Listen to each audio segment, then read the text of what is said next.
जय श्री कृष्ण साथियों, कैसे हो आप सब। उम्मीद है आप सब खुश और मस्त होंगे। साथियों, हमारे YouTube channel Time of Mythology में आपका एक बार फिर दिल से स्वागत है।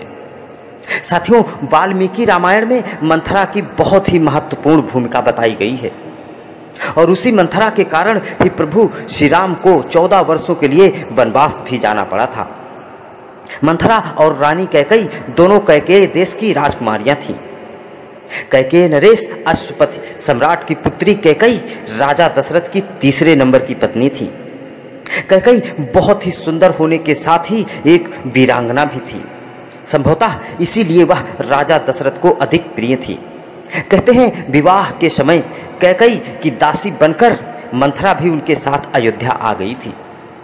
तो साथियों, मंथरा के बारे में और भी बहुत कुछ जानते हैं, लेकिन इससे पहले आप लोगों ने अगर अभी तक हमारे चैनल को सब्सक्राइब नहीं किया है तो अपना थोड़ा सा प्यार और सपोर्ट देते हुए हमारे चैनल को सब्सक्राइब जरूर कर लीजिए और बेल आइकन को भी ऑल सेलेक्ट कर लीजिए ताकि ऐसी ही पौराणिक जानकारियां आप तक आसानी से पहुंचती रहें। धन्यवाद।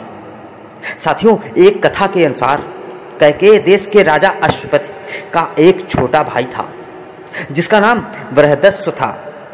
उसकी विशाल नैनों वाली सुंदर सी एक बेटी थी जिसका नाम रेखा था। वह बचपन से ही कैकेयी की बहुत अच्छी सहेली थी। वह एक राजकन्या होने के साथ बहुत बुद्धिमान भी थी, परंतु बाल अवस्था में ही उसे एक बीमारी हो गई थी जिसके चलते उसे बहुत जोर की प्यास लगती थी। एक दिन प्यास से अत्यंत व्याकुल होकर उसने इलायची, मिश्री और चंदन से बनी शरबत को पी लिया। उस शरबत के पीते ही उसके शरीर के सभी अंगों ने काम करना बंद कर दिया, जिसके बाद उसकी योग्य वैद्यों से काफी चिकित्सा करवाई गई।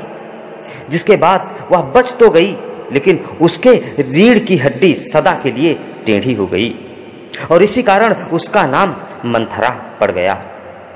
जिसके बाद शारीरिक दुर्गुण के कारण वह आजीवन अविवाहित ही रही और जब कैकेयी का विवाह राजा दशरथ के साथ हुआ तो वह अपने पिता की अनुमति से कैकेयी की अंगरक्षिका बनकर अयोध्या आ गई।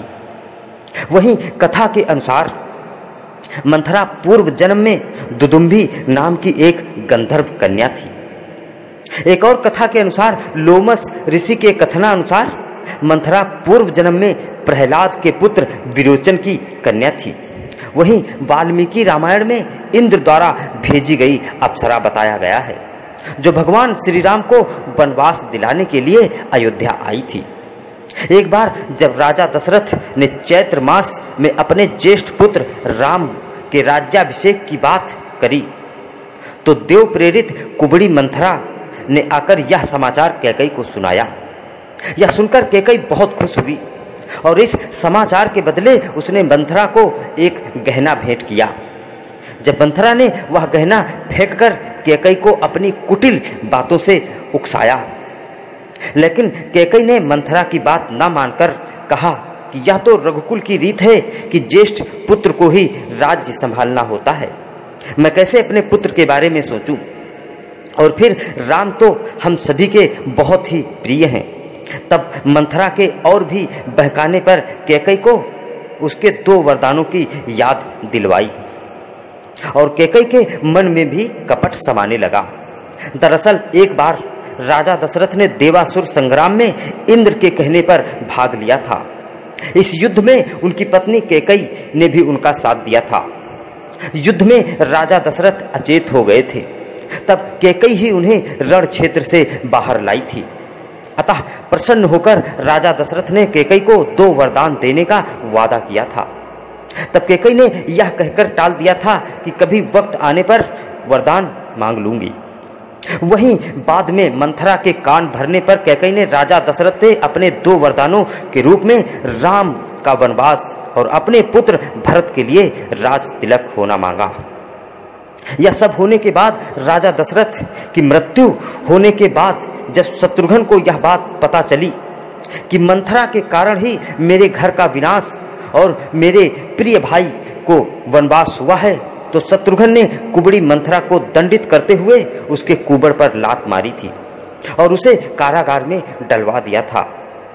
तो साथियों, दासी मंथरा कौन थी? उम्मीद है यह जानकारी आपको जरूर पसंद आई होगी। आप अपनी बात कमेंट में लिख सकते हैं। वीडियो पसंद आई हो तो वीडियो को लाइक करें, शेयर करें और हमारे चैनल को सब्सक्राइब करना बिल्कुल ना भूलें।